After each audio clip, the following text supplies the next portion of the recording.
Good morning, everyone. Today we embark on a journey that begins far out over the vast Atlantic Ocean, where the first light of dawn glimmers on the horizon, and the world seems calm and peaceful. But beneath that tranquil surface, powerful forces are already at work, setting the stage for a dramatic story that will soon unfold. Let's dive into the story of Hurricane Erin, a storm that began its journey in the warm Atlantic waters. The Atlantic is often called the birthplace of hurricanes, and for good reason.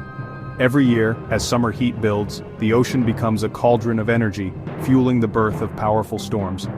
On August 11, 2025, a small weather system started organizing west of the Cabo Verde Islands, a common birthplace for hurricanes.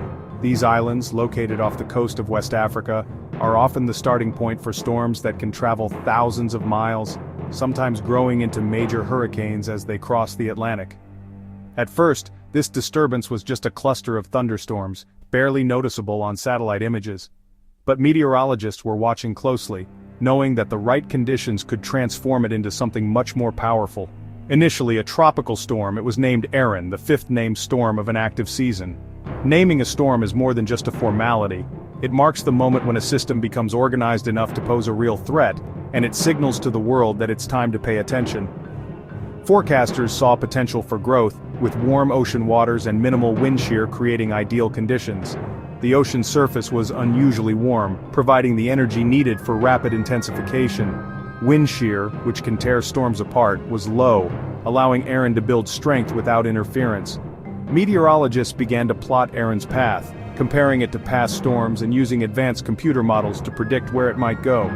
Each new update brought more attention as the storm's potential became clearer. Erin's journey westward across the Atlantic was like watching an engine rev up. With every passing hour, the storm gathered more energy, its winds growing stronger and its clouds towering higher into the sky. Satellite images showed it becoming more organized, with a clear eye forming, a sign of strengthening. The eye of a hurricane is a remarkable feature, calm at the center, surrounded by the most intense winds and rain. Its appearance meant Erin was no longer just a tropical storm, but a true hurricane. The National Hurricane Center issued frequent updates, warning ships and monitoring its path. Teams of experts worked around the clock, analyzing data and preparing forecasts to keep people informed and safe. Erin quickly became a symbol of the predicted above-normal hurricane season. Meteorologists had warned that this year would be especially active, and Erin's rapid development seemed to confirm those predictions. Though its birth was typical, its rapid growth was noteworthy. In just a short time, Erin transformed from a disorganized cluster of storms into a powerful hurricane, catching the attention of experts and the public alike. This developing system held the power to impact millions across continents. As Erin moved closer to land, communities along the Atlantic coast began to prepare, knowing that even a distant hurricane could bring dangerous waves, heavy rain, and strong winds. We watched closely, knowing its journey was just beginning. The birth of Hurricane Erin was a reminder of nature's power and unpredictability, and as the world turned its eyes to the Atlantic, everyone wondered what this storm would bring next. Erin's next chapter was astonishing as it rapidly intensified from a Category 1 to a Category 5 hurricane in just 18 hours. This kind of rapid intensification is extremely rare and poses a significant challenge for meteorologists and emergency planners alike. The speed at which Erin grew in strength was almost unprecedented, catching many off guard and highlighting the unpredictable nature of such powerful storms. This rare and dangerous growth left meteorologists stunned. They scrambled to update forecasts and issue warnings, knowing that every minute counted. The sudden escalation in Erin's power meant that communities in its potential path had even less time to prepare for the onslaught. On August 16, Erin peaked with winds of 160 miles per hour, a clear signal of its immense power. Such wind speeds are capable of causing catastrophic damage, uprooting trees, tearing roofs off buildings, and turning debris into deadly projectiles. The sheer force of the wind was a testament to the storm's ferocity. Its path aimed toward the U.S. East Coast, putting it on high alert. Coastal cities and towns began to brace for impact, with residents rushing to stock up on supplies, secure their homes, and evacuate if necessary. The looming threat of Erin brought a palpable sense of urgency and anxiety to the region. Satellite images showed a perfectly formed eye, surrounded by a towering eye wall, This classic structure of a powerful hurricane indicated that Erin was well organized and extremely dangerous. The eye, calm and clear, was surrounded by the most intense winds and rain, making it the most destructive part of the storm. Even if the eye stayed offshore, Erin's effects would be widespread. The storm's massive size meant that its outer bands could still bring heavy rain, strong winds, and flooding to coastal areas, even if the center of the storm remained at sea. The storm generated enormous waves called swells, traveling far from its center. These swells could lead to dangerous surf conditions and coastal erosion, impacting beaches and infrastructure along the shore. The power of the ocean, driven by Erin's force, was a reminder of the storm's far-reaching impact. Tropical storm and hurricane-force winds could reach land, even without a direct hit. These winds had the potential to cause significant damage, downing power lines, damaging buildings, and creating hazardous conditions for anyone caught outside. The stage was set for a major impact on the U.S., even without landfall. Emergency crews were on high alert, ready to respond to any situation, while residents took every precaution to protect their lives and property. The anticipation of Erin's arrival was a stark reminder of the power and unpredictability of nature. As Hurricane Erin approached the United States, meteorologists and residents along the East Coast watched anxiously. The storm's projected path initially threatened a direct landfall, raising alarms from Florida all the way to New England. But as Erin drew closer, a crucial shift occurred. Its track curved northward, sparing the U.S. a catastrophic direct hit. This last-minute change in direction was a relief for millions, but it didn't mean the region was out of danger. The eastern seaboard still felt the storm's power. Dark, ominous clouds rolled over major coastal cities, bringing with them gusty winds and heavy rain.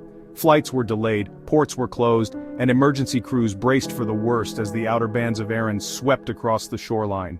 From the sun-soaked beaches of Florida to the rocky coasts of New England, Erin's presence was unmistakable. The storm churned up the Atlantic, generating powerful waves and dangerous rip currents that threatened swimmers and boaters alike.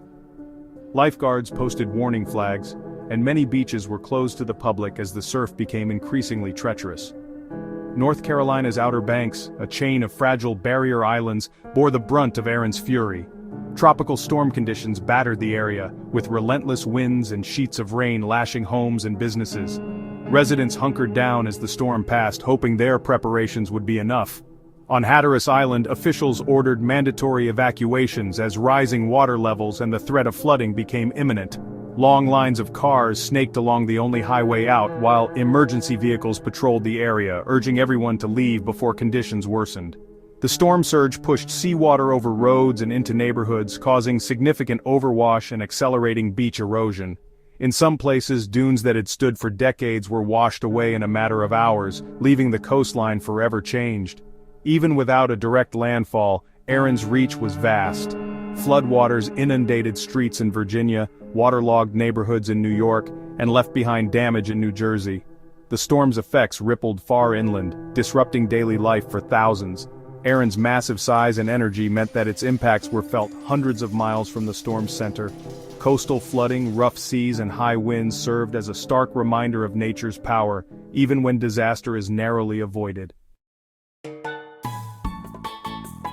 After skirting the U.S. East Coast, Erin moved into cooler North Atlantic waters, beginning a transformation. As it lost its warm water fuel, Erin transitioned from a tropical to a post-tropical cyclone. On August 22, south of Halifax, Canada, it was declared a powerful post-tropical cyclone. Despite the change, it maintained hurricane-strength winds and expanded its wind field. Interacting with mid-latitude weather systems, Erin gained new energy. It set its sights on Western Europe, maintaining power over a long distance. Erin's journey from a tropical threat to a European weather event highlighted global weather interconnectedness. By August 25th, Erin was a major weather story in the North Atlantic west of Ireland. Now a post-tropical cyclone, it remained intense with a central pressure of 953 millibars. Its sprawling wind field extended hurricane-force winds over a vast area. Even as it passed northwest of Ireland and Scotland, its winds would lash their coasts. Erin's journey from a tropical disturbance to a North Atlantic powerhouse was remarkable. It demonstrated the dynamic nature of our atmosphere and the resilience of storms. Western Europe braced for Erin's impact, with strong winds and heavy rain expected. Weather warnings were issued for Ireland, Northern Ireland and Scotland.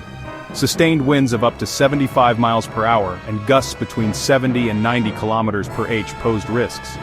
Erin carried significant moisture, with rainfall accumulations of 50 to 80 mm expected. Localized flooding was a concern, especially in low-lying areas. The storm's influence extended across Western Europe, with high waves and gusty winds reaching the Bay of Biscay. Erin's impact would be felt far and wide, demonstrating the interconnectedness of global weather. Erin's power was evident in the ocean, generating monstrous waves in the North Atlantic. Significant wave heights of 10 to 12 meters were forecasted west of Ireland. These waves would crash into Western Europe's coastlines, causing erosion and potential flooding. Authorities warned against approaching the coast, as large waves posed serious risks. Marine activities were advised to be postponed, with ferries and shipping services likely disrupted. Erin's influence on the sea was a stark reminder of the ocean's power and the need for caution. Preparing for a storm like Erin is crucial for safety. Stay informed through local news and weather forecasts. Secure outdoor items to prevent them from becoming dangerous debris. Have an emergency kit ready with essentials like water, food, and a first aid kit. Follow official instructions including evacuation orders if issued. Avoid driving through flooded roads as water depth can be deceiving. Preparation and good judgment are key defenses against a powerful storm. Hurricane Erin's journey was a testament to nature's power and meteorological complexity. From a tropical wave off Africa to a Category 5 hurricane, Erin's path was impactful. It tested U.S. readiness with its glancing blow, and then transformed into a post-tropical cyclone.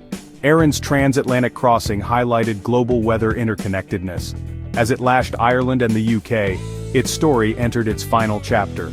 Erin's legacy was felt in eroded coastlines and flooded streets. It underscored the need for accurate forecasting and preparedness in an era of changing climate.